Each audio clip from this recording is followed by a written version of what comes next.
Ya, balik lagi di konten bereaksi. Kali ini kita akan menonton film Indonesia. Ini film kedua tahun inilah setelah Perang Kota. Disutradarai oleh Molly Surya. Molly Surya. Nah, kita menonton film. Tukar Takdir. Alasan kita nonton karena jaran cast-nya yang kelihatan meyakinkan ya. Iya. Karena ada siapa aja cast-nya? Ada Nicholas Saputra sebagai Rawa Budiarso. Ada Marsha Timothy sebagai Anindita. Ada Adisti Jara sebagai Zahra. Terus ada Meriam Belina sebagai Sinta atau ibunya Rawa ya. Ibunya Rawa. Ada Marcella Jalianti sebagai Damianti. Terus ada Teddy Syah sebagai Raldi. Lalu ini suaminya Anindita. Ada Arya Wahab juga. Arya Wahab juga. Sebagai Purwanto alias Apa sih? KNPT. KNPT. Ya, itu dia. Lalu ada Tora Sudiro juga sebagai Dirga alias bapaknya Zahra. Ya, jadi Tukar Takdir ini sebenarnya kita nonton no clue ya, tanpa nonton trailer juga dulu, ya.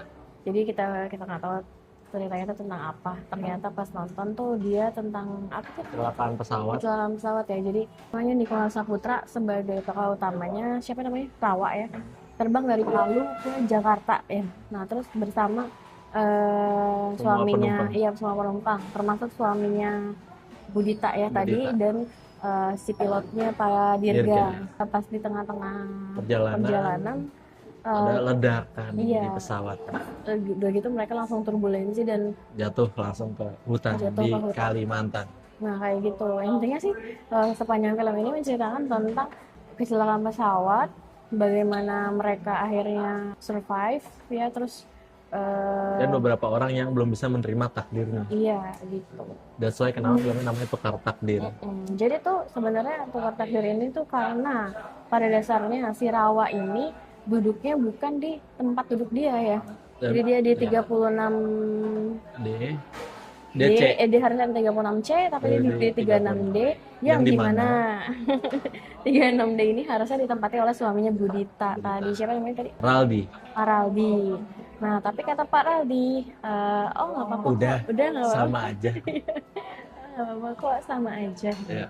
Tapi ternyata di kecelakaan ini hanya Rawa satu-satunya penumpang yang selamat. Keajaiban gitu ya. Ya, Tapi chance-nya sangat kecil sekali ya. Tapi apakah keselamatan itu akhirnya menjadi berkah atau musibah buat Rawa sendiri gitu ya kan?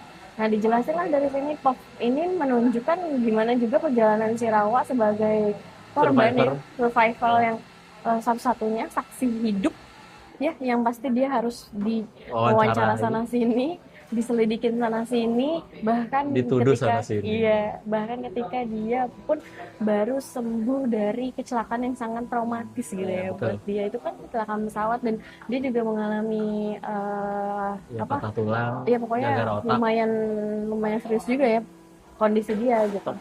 Ya. Tapi dia udah baru dia sembuh aja udah dijedar-jedar gitu kan, di wawancara, dikasih duit 2 miliar. Disamperin Budita.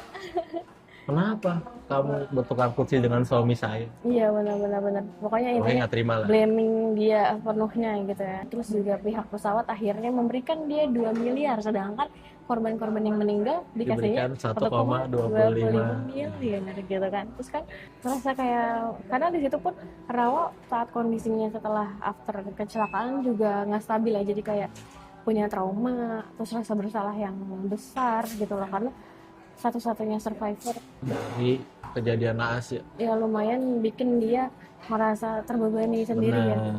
Saat kejadian pun dia tuh masih sempat melihat korban-korbannya tuh hidup gitu ya. Karena jadi, dia paling akhir hidup. Jadi intinya dia yang makin rasa bersalahnya makin besar gitu ya. Terus ditambah tuduhan sana sini gitu ya, makin bikin dia ngerasa terpuruk. Terus bola-bola liar kayak akun-akun TikTok ya.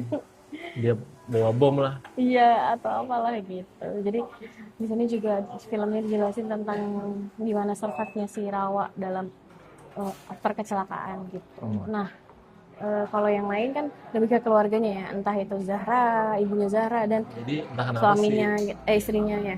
Entah kenapa si Rawa ini jadi menjalin relasi sama Bu Anindita, orang-orang yang sama korban ya. Iya, sama Zahra sama Damianti mamanya gitu. Tapi entah kenapa ada beberapa adegan di film Perang Kota kok ada lagi di sini. Tapi kan sebenarnya kayak di film kan sebenarnya bagus ya. Adegan apakah itu yang dimaksud? Sebenarnya kan kalau kita ngomongin kelebihan dari film ini, untuk segi ide cerita sendiri, ini lumayan jadi insight ya buat kita gimana kejadian itu terjadi, apa penanganannya kayak gimana. Lumayan cukup seru diikutin gitu loh sampai ke penuntut. Maksudnya kan karena yang setimpal ya? Iya, karena kan sebenarnya ketika kecelakaan, walaupun nggak bisa ditimpalin juga sih. Karena kan ketika kecelakaan itu terjadi kan ada cuma ada banyak faktor yang bisa terjadi ya. Misalkan salah satunya entah penanganannya lambat atau ternyata tidak adanya pemeliharaan fasilitas itu sendiri ya. Jadi ini filmnya menyindir dua bidang sekaligus, yaitu badan pemerintah menanggulangi kecelakaan. Bukan sih sebenarnya, alias KMPT dan lain-lain yang, tapi kan gara-gara cuaca buruk. Iya. Medan dan cuaca buruk aja. Ini jadi, lebih ke maskapainya yang utama. Yang kedua masalah kan maskapai ini yang lalai oleh perawatan. Tapi kan sebenarnya mungkin di film ini mau nunjukin emosi dan rasa duka semua orang dengan berbagai cara gitu ya. Mungkin kalau Budita sendiri kayak mau terima, mau dapat segini doang. Maksudnya dia bukan mau duitnya tapi cuman, ya setimpal lah. Iya, karena dia pikir ya orang yang punya maskapai itu aja dia bisa punya uang lebih banyak daripada itu. Kenapa bisa mereka nggak bisa? Iya, kalau misalkan mereka nggak bisa ngembalikin orang yang mati, seenggaknya mereka bisa mendapatkan uang yang setimpal gitu kan. Padahal mungkin sebenarnya itu adalah rasa duka dia yang nggak bisa dijelaskan, dan itu cara dia untuk melewati duka dia gitu ya. Dan juga salah satunya adalah blaming semuanya ke Rawa gitu kan. Nah, jadi film ini juga diangkat dari banyak kasus serupa dan dari buku juga, ini diangkat dari buku. Di akhir film juga dikasih tahu kalau banyak serangkaian kejadian pesawat jatuh yang ada survivor satu di situ.